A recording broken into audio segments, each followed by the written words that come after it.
Hello, this is Keith Larson, editor of Control Magazine and ControlGlobal.com. Welcome to this episode of our Control Amplified podcast. With me today is John Dyck, CEO of the Smart Manufacturing Institute, or CESMII, a public-private partnership committed to transforming the U.S. manufacturing market and increasing global competitiveness through the application of smart manufacturing technologies. We're here to talk today about some of the persistent roadblocks to digital transformation that exist today, especially for small to mid-sized companies, and how Sesame is aiming to help eliminate them, democratizing digital transformation in the process. Welcome, John. It's a real pleasure to have you here today. Yeah. Hi, Keith. Thanks for having me. It's an honor to be with you today. Oh, great. Maybe to start out, for those of our listeners who may be unfamiliar with Sesame, the Smart Manufacturing Institute, can you maybe review for us how the organization was founded and how its current mission to accelerate the democratization of smart manufacturing came about? Yeah, sounds good. So Manufacturing USA is an organization founded a number of years ago to create a number of institutes funded as private-public partnerships, as you pointed out, to focus on specific elements of manufacturing to create a more competitive and a more effective manufacturing environment here in the U.S.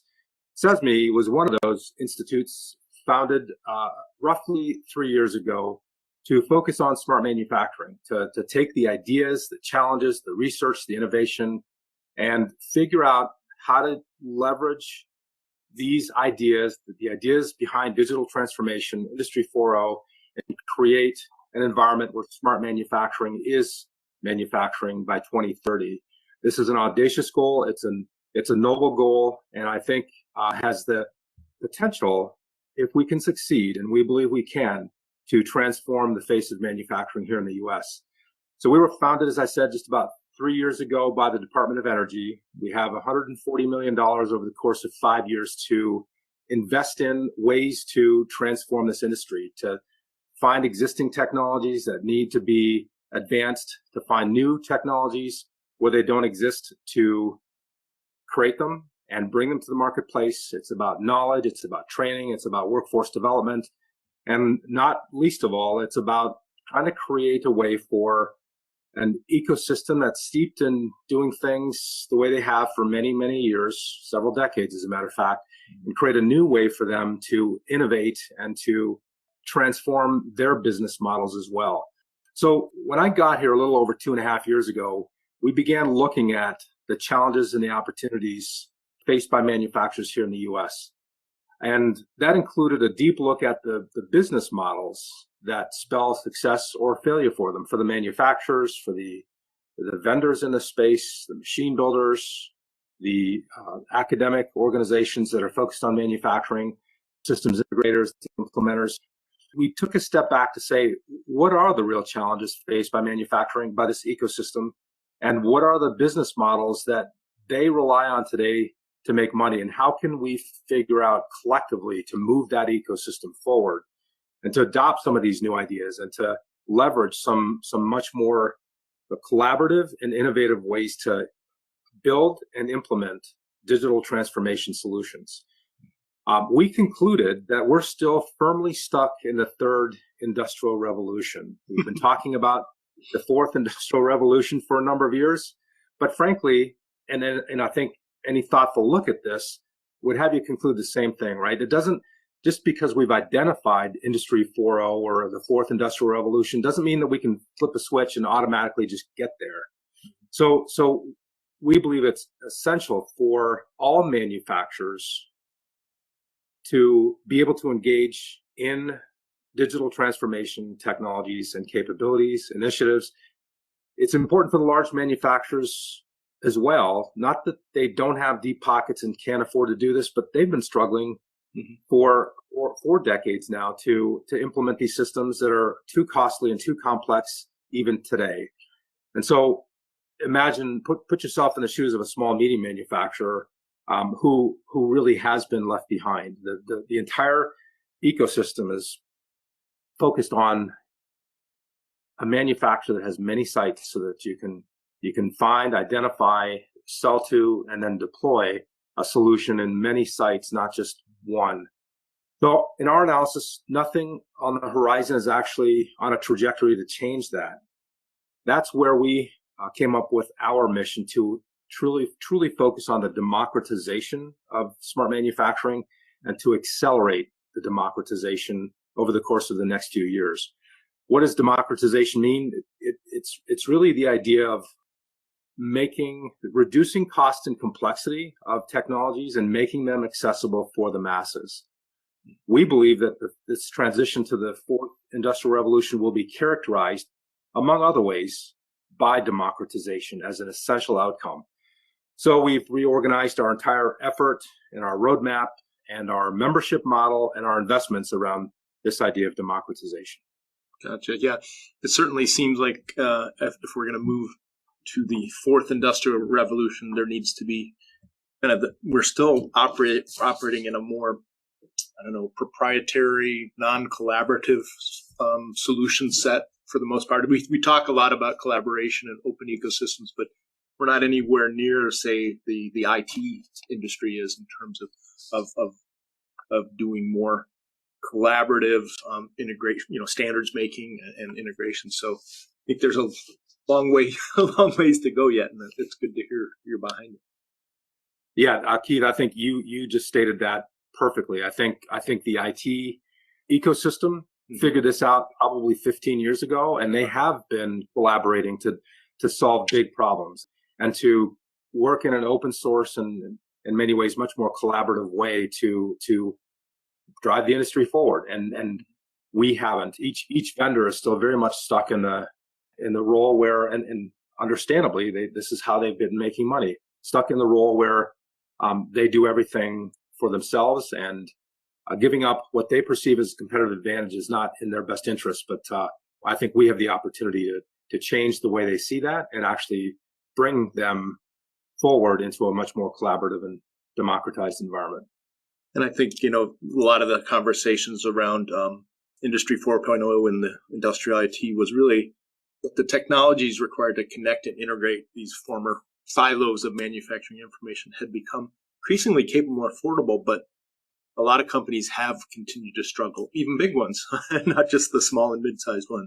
Why is that, and what really stands in their way? Great question, because that speaks to the heart of the challenges faced in this ecosystem, and it's a nuanced issue, right? To your point, we have seen a lot of great vendors innovating. We've got the cloud now, which has dramatically reduced the barrier of entry for certain types of technology. We've got augmented reality. We've got AI and machine learning tools available and accessible. So in many ways, we do have a new landscape of technologies that's available to us. But fundamentally, the level of interoperability between applications, you talked about silos and the fact that, with connectivity perhaps being more ubiquitous and low cost, we don't have interoperability. We still have 100% vendor lock-in. There is no application or data interoperability. Every implementer sits down in front of their technology stack, regardless of who the vendor is, and builds everything from scratch every single time. There's no portability of any elements of that solution, the data models, the data structures, the templates for how to extract data from a device or from an asset, and certainly not the application itself. There's no portability, and that means lack of standards, right? Whether it's cause or effect, you sort of wonder sometimes, but there are no standards. And all of this leads back to the fact that we're still using these new technologies in the Industry 3.0, third industrial revolution kind of way. The hallmark of Industry 4.0 or smart manufacturing capable solution is interoperability, is openness, is secure. We will talk about these smart manufacturing first principles aggressively in the marketplace. The notion that these applications have to generate interoperability, have to be built from the ground roots as being capable of sharing data, capable of portability from one technology stack to another, and that's where we've got to go. What steps is Sesame taking from a tangible standpoint? I know a little bit about the database model, cloud-based database model that you're trying to build. Can you maybe elaborate on that a little bit more?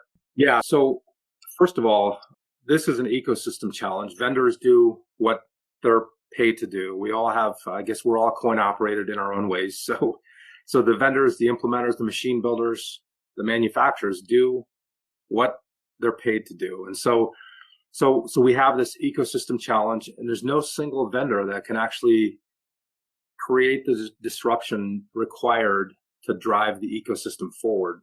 In fact, it comes back down to motivation. So from our standpoint, it's engaging the ecosystem at scale, engaging great thinkers, great representatives from each of these stakeholder groups, the manufacturers, the machine builders, the vendors, the systems implementers, systems integrators, and of course, academia. So bringing the ecosystem together is the start. And then, as I said, we have the funds, not just to write about or pontificate about these ideas, but to actually invest in and fund the creation of new technologies to accomplish our objective. Right, so we have the ecosystem to help us make sure we understand the right problems and think about solutions in the right ways. Then we have the funds to create and promote and deploy these systems. And then there's the idea of educating the marketplace. Today, because of the, I'll say, the state of the industry and the fact that there is no single center of gravity for these ideas, every vendor is stuck educating the marketplace. And they don't want to do that. That's costly and it takes time. Mm-hmm. And bottom line is, unless they create a more educated marketplace, their marketplace will essentially step further and further away from where they are. So educating the marketplace is a key hallmark or a key part of what we believe we have to accomplish here for the industry, whether it's the community college students, whether it's a four-year academic program college students, whether it's the practitioners, the implementers, the systems integrators, or whether it's the executives that have to justify these systems and understand where the value comes from, right? So there's an important element of educating the marketplace to understand every facet of the life cycle of digital transformation or smart manufacturing. And then last but not least, to your earlier point, the proprietary behaviors, the sort of, I've got to do this myself because that's the way I've always done it. That's got to move forward as well. So what we believe we're focused on here as well is this environment where real innovation can happen, where different parts of the ecosystem can get together and solve legacy challenge using new ideas and new technologies, and also where new ideas can be quickly tested. One of our great manufacturing members, Procter & Gamble, has made it clear to us that what they call innovation triage is an essential for digital transformation at scale for the industry, for themselves, and clearly for the broader industry. And that means that we've got to be able to figure out how to both quickly and cost effectively try something new, a new vendor together with this set of sensors or this set of control systems and this set of robots or AGVs, this set of tools, AI, machine learning, stand it up quickly, try it out, and either fail quickly or succeed quickly and then scale up, right? So that this environment where innovation can happen quickly and cost effectively and then move on. And don't get lost in pilot purgatory, as the term has evolved. Pilot purgatory. Yeah. We talk all the time about the fact that innovation is really not the problem. American manufacturers have been innovative for hundreds of years. Keith, you've been around as long as I have. We've been talking about islands of automation, then islands of information. I think for the last decade, we've been building islands of innovation. We deploy lots of smart people and great vendor solutions and domain experts to a problem. We solve it, everybody gets excited, and then we can't scale it because we never paid attention to these foundational elements of interoperability and scalability and security. So you're exactly right. We're driving innovation itself is driving pilot purgatory, which is a terrible place to be. Yeah. You talked about how not just the education, but also actually innovating new technologies. I was reading a bit on the Smart Manufacturing Innovation Platform that is a piece of technology, not just a communications platform or a marketing message. Can you tell us a little bit more about the Innovation Platform and what it is and how it works? Yeah. So when I talked before about not just writing about things and not just creating great guidance and best practices, which are vital and which are all good and important. We believe that to drive this ecosystem forward, we need to actually fill some of the gaps and create some technologies that individually the vendors that are serving this space don't have incentive to do. Mm-hmm. But if they're created, they will be able to benefit from them. And that's at the heart of this notion of our smart manufacturing innovation platform.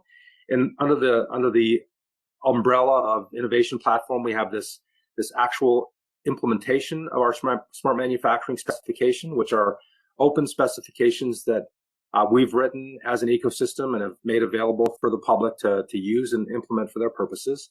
So we actually have a data ingestion and contextualization platform for vendors, for application vendors, and for manufacturers and for integrators to use as they choose to.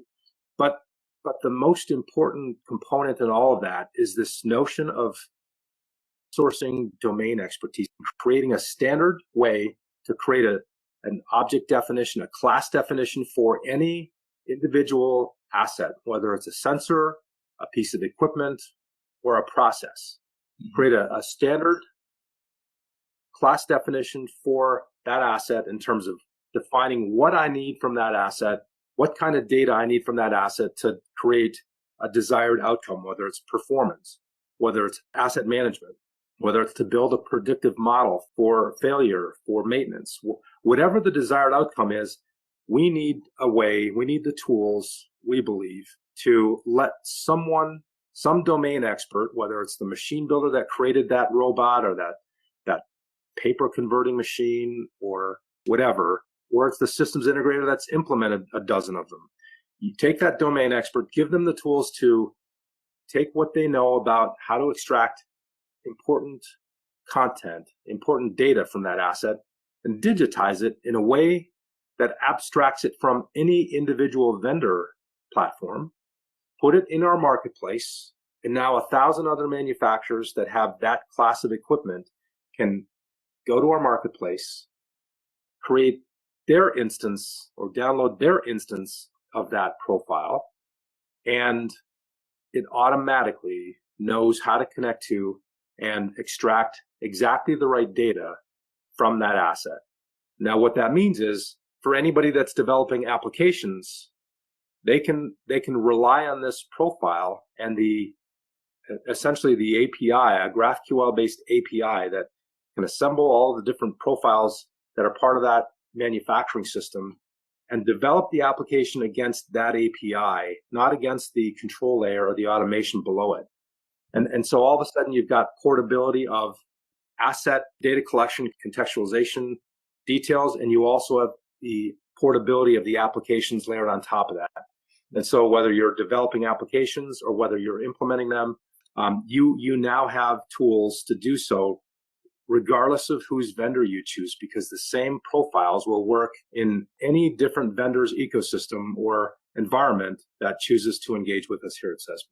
That makes a lot of sense. I understand you're working with the OPC Foundation, which is a tool that obviously is used for building those kind of models. And they've obviously got quite a few people signed on. I think more than 800 companies last I checked. So certainly seems to be a lot of momentum behind using that tool for those kind of semantic models going forward. Yeah, that's exactly right. The expression of those information models in a standardized way and then making them available in a standardized way. So we've, as you've alluded to, we've begun working with the OPC Foundation. We've created a joint working group with them to develop that standard for how these profiles or data templates can be created and how they can be made accessible in a standardized way for any vendor that chooses to leverage them. And that's a really, really important work. Talk about driving critical mass for the industry and driving the adoption of what we hope will become a de facto standard. Standards in this industry, as you know, Keith, are hard to come by. We got lots. Whatever reason. we got lots. Yeah, exactly. They're great.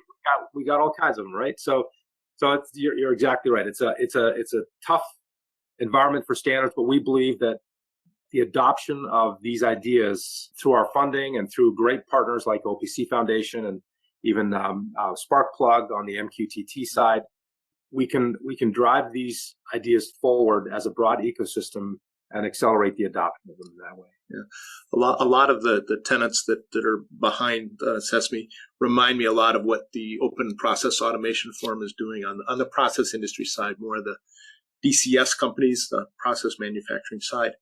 They've got their own OPAS connectivity framework that sounds a little bit like the innovation platform in terms of a standard. How is it similar to what you're doing with Sesame and the innovation platform, or maybe different? But interoperability is obviously a core thing for them as well. So maybe talk about how you're like or different from what they're doing. Yeah, I think exactly right. In fact, ExxonMobil is one of the founding members of the Open Process Automation Forum, and they're a great member of ours here for the same reasons, for the reason you just articulated, right? Openness, interoperability, reducing cost and complexity of the technologies and of the sort of accessibility of these capabilities across the ecosystem. That's central to OPAF and central to our success. And really, I think we're just now beginning to define those synergies between Sesmi's approach and the Open Process Automation Forum, but they're built on the premise that a similar set of premises where the Open Process Automation Forum is focused on interoperability at the automation and controls layer and process-related software solutions. We believe we can bolt on in a very synergistic way with our information models to complement their control and automation models. So in many ways, we can leverage the work that both organizations are doing to extend our efforts in the direction that each organization is focused on. Because like I said, their relentless focus is on interoperability at the control systems layer and the SCADA layer.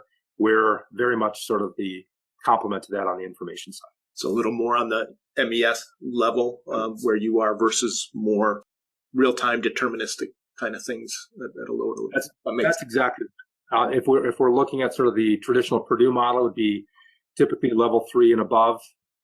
So yeah, whatever the software capability or whatever the market capability you would put in that level 3 to level 4 space, that's pretty much where I think most smart manufacturing, most digital transformation efforts are focused.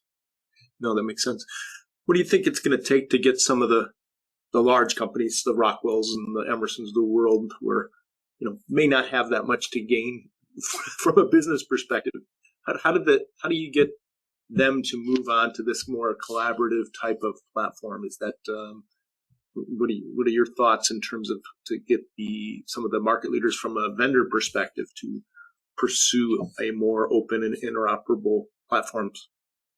Yeah, that's a great question. We're proud to say that many of the big vendors are here, and we're seeing that accelerate the adoption of Sesame ideas and technologies accelerate, including great vendors like Emerson and Honeywell and AspenTech, so on and so forth.